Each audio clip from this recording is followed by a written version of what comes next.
Hello YouTubers, Retro Marky here, and you're probably wondering why you're staring at a yogurt. Well, there's a reason. There's a computer reason. This is a strawberry yogurt. Yum yum. These are blueberry yogurts. And these are my favourite. Pots of joy, pure chocky in a fridge. Now my point is that Commodore, just like these yogurts, made machines in all sorts of shapes and sizes. Well, actually that's not true. Not really shapes and sizes, more different flavours, different colours. So today I got a pickup of two machines, two Commodore 64s from Germany, and I'm going to show them to you now. I've not tried them yet, so we're going to power them on, run some diagnostics, and I'm just going to show you what I do when I get a new machine. And if all goes well, they're going to be working and I'm going to be very happy. Stay tuned to find out. So here we are in my workshop, aka messy bedroom without bed, and here's my Black Knight C64, which is absolutely scrumalicious. That's like a dark chocolate. And here is a VIC-20. And here, notice, is a Commodore 64 that looks a bit like my VIC-20. It is actually a German machine. There's a few differences. Besides the obvious difference of the colour schemes, you've also got a green LED, that's presuming the machine works. And basically inside it's a C64 II. So what we're going to do? Well, you're going to need a couple of things.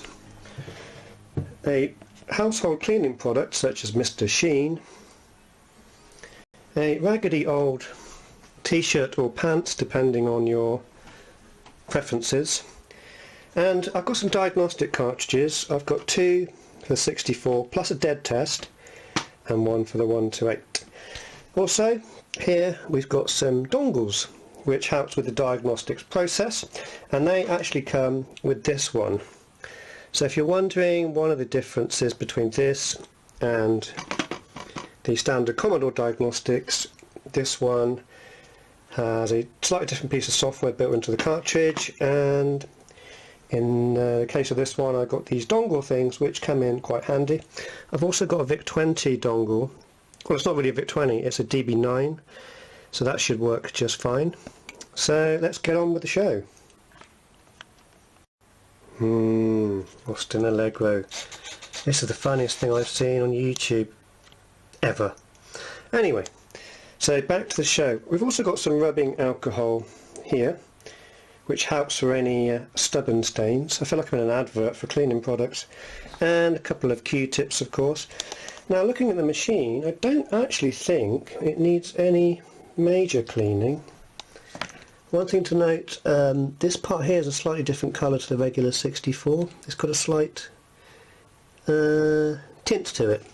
Also got, let's have a look around the back, another sign of the 64 G, the German model, which only came out in Germany I think, is, you can't really see on the camera, but along here it actually mentioned what the ports are, which is rather useful.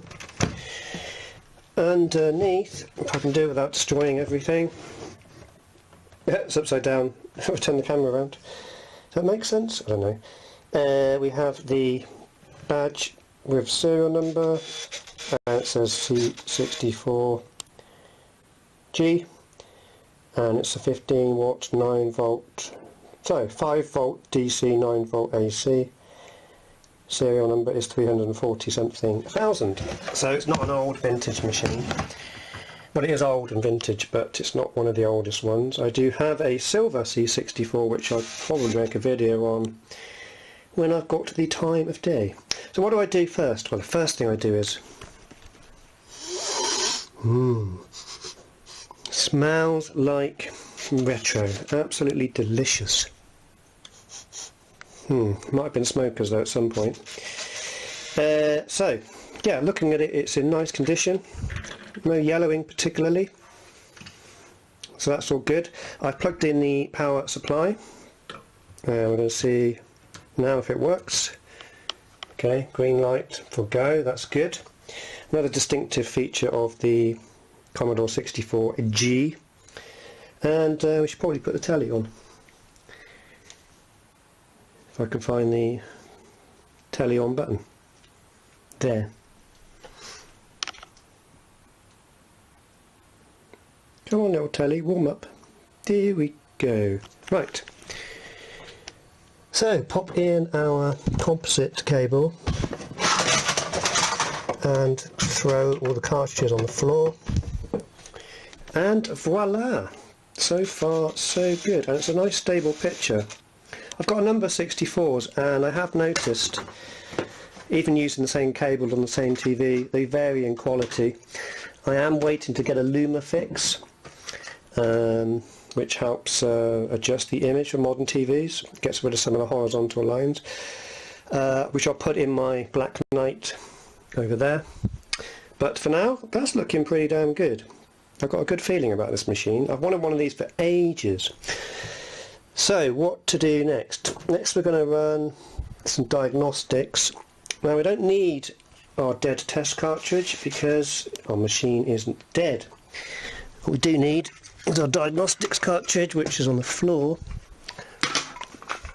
and we'll pop in 64 Doctor, remembering to power off first. Now I think this machine works. I think there is a Commodore 64 economy model where the cartridge slot isn't actually connected, but I believe this one is. If not, then our diagnostics won't do much at all. Okie dokie, so we plug in, well, I've got a joystick already in, and I'll pop that one in there, and then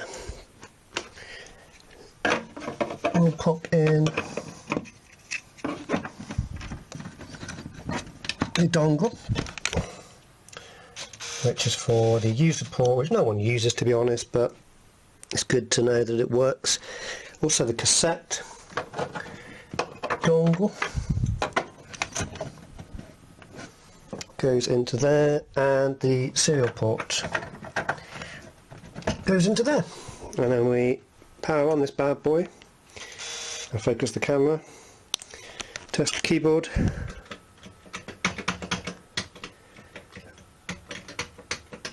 That's weird. Okay, so 8 is 8, and 9 is I, and 6 is 6, and 7 is Y. 0. You know what I think it is? Let's try without the whatchamacallits. I don't have my reset button on.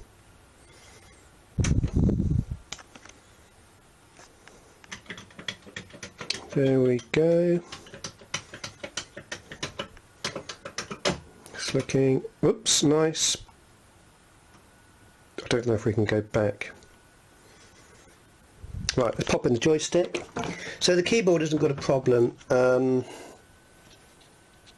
think because this is a VIC-20 diagnostic, I thought that would work, but I'm thinking it's not going to work, so there we go.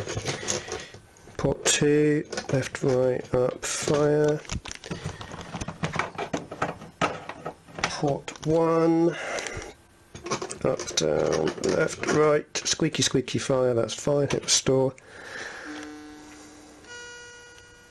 Serial port fault.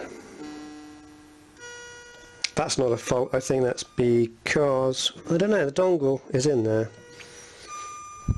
But I'm going to ignore that because, although we can do this with diagnostics, to be honest, once the machine's in a good working order, which this seems to be, that's bizarre,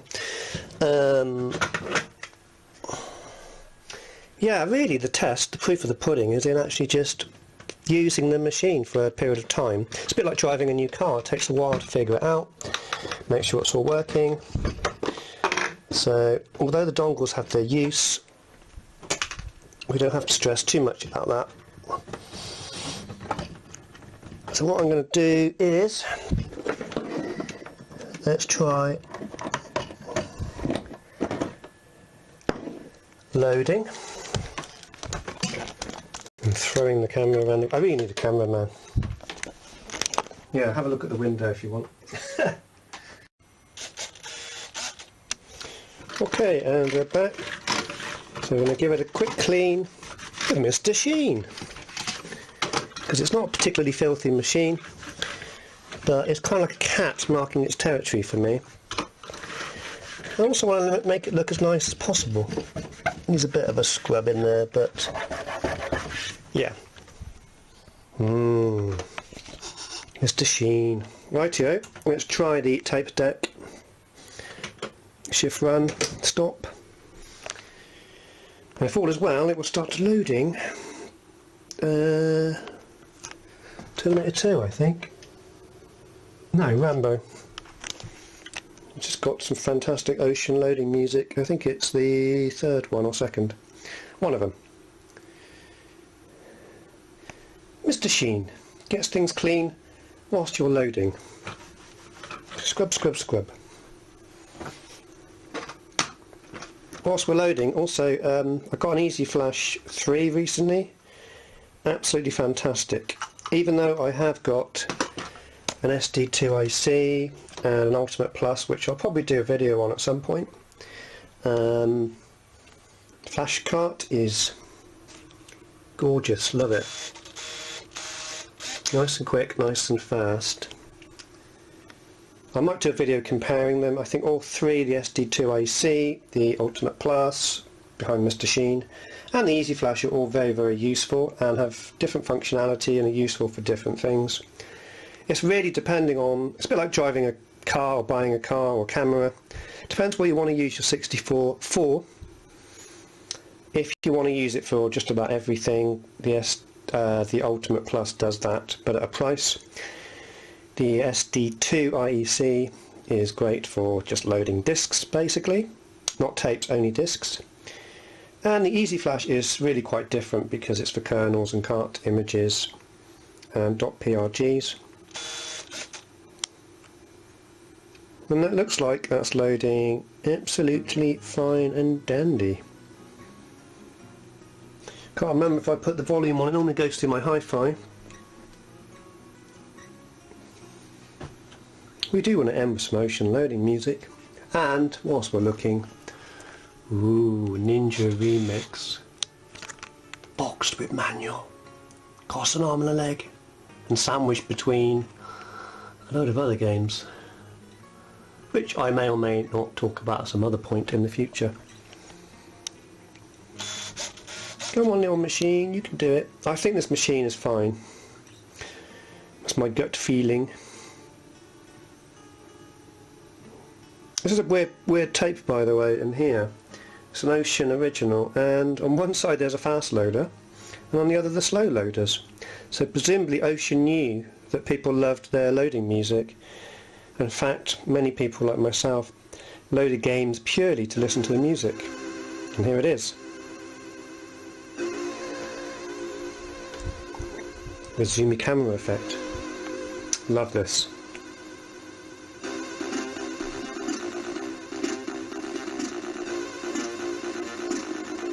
Got a feeling this was designed for the newer SID, so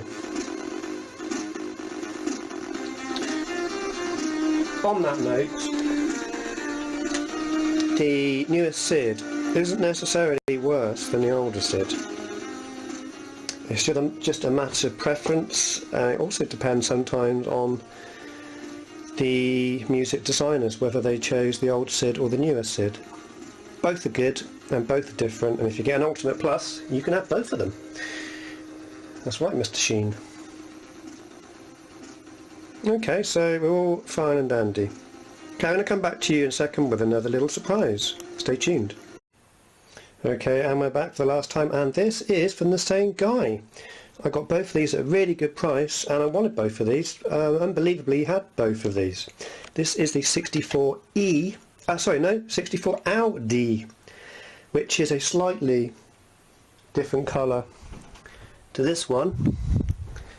It's got the economy circuit board, I believe, standard red light, and everything else is pretty normal. Bit of Mr. Sheen. This one's yellowed quite a bit on the keys, so I might have to retro bright that.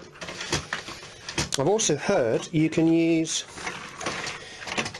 peroxide for blonding your hair to also whiten which I did try on my 128 Commodore and it worked pretty well, but it does take a day or maybe two, and you need a lot of sun.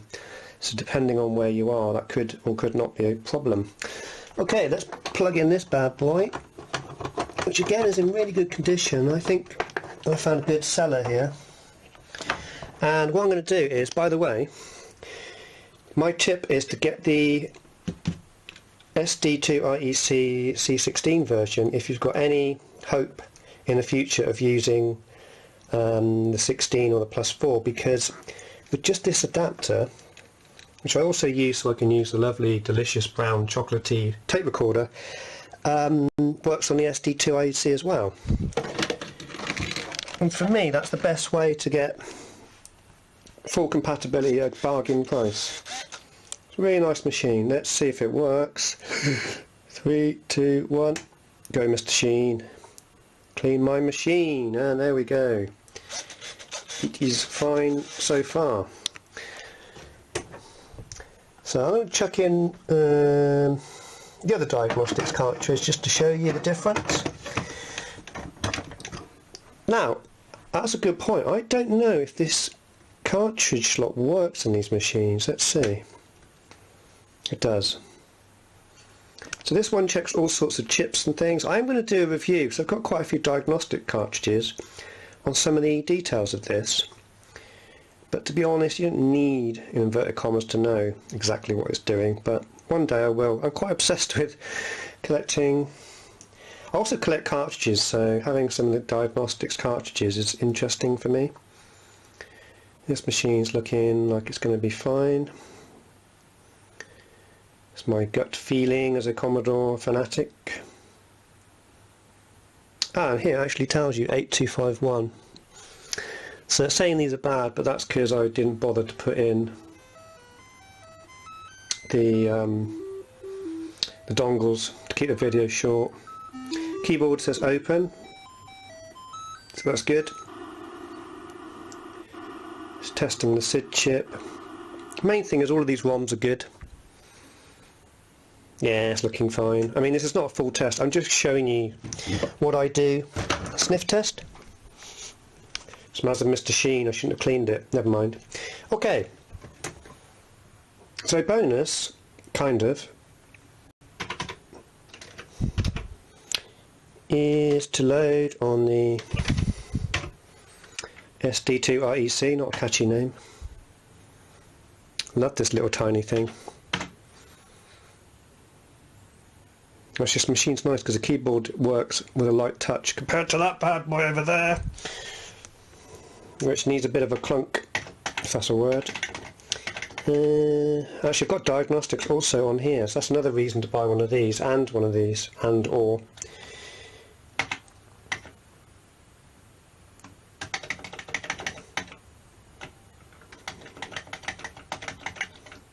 We need some Girl from Ipanema music just to keep you amused. Dun, dun, dun, dun, dun, dun, dun. Okay, games. Oh, have I got Nightingale? I'm obsessed with Nightingale. It's a fantastic game. I bought it, so I recommend that one. So the SD2IC is just simulating the data coming off a disk, basically. That does mean, actually, now I'm talking about it, downside demos. Barely any work, because most demos, at least the newer ones, after about 1990 or so, they use the CPU and the 2K, I think it is, of RAM in the 1541, so they will crash on this card. But if you Googles, you might find some demos that work. In fact, you will, because I've got some.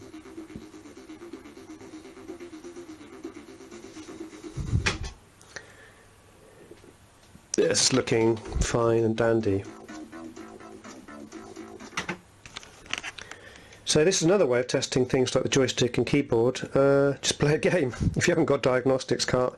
But if you haven't got diagnostics cart and you've got a 1541, sorry, an Ultimate 2, or a cartridge like Easy Flash or Easy Flash 3 or one of these, you can also run diagnostics on them, which will save you a few bob. Oh, what's going on here? Is it crashed or loading? Probably loading. Ah, yeah, it's loading. Green light of loading. So I'm really happy with this pickup. In pounds I think I spent 60 total on this and that gorgeous other machine and the 2 power packs, and they work flawlessly, so thank you to my German friends on eBay, because I can now spend my evening playing Night and Grail, as you should. If you like it, even if you download it illegally, which I did, then buy it, because that's what I thought. I'll download it illegally and then I'll buy it if it's good, and it is. Definitely.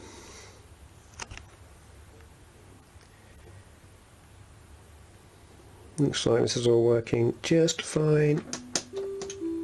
Lovely music, I love this game. Not easy to play one-handed while holding a camera though.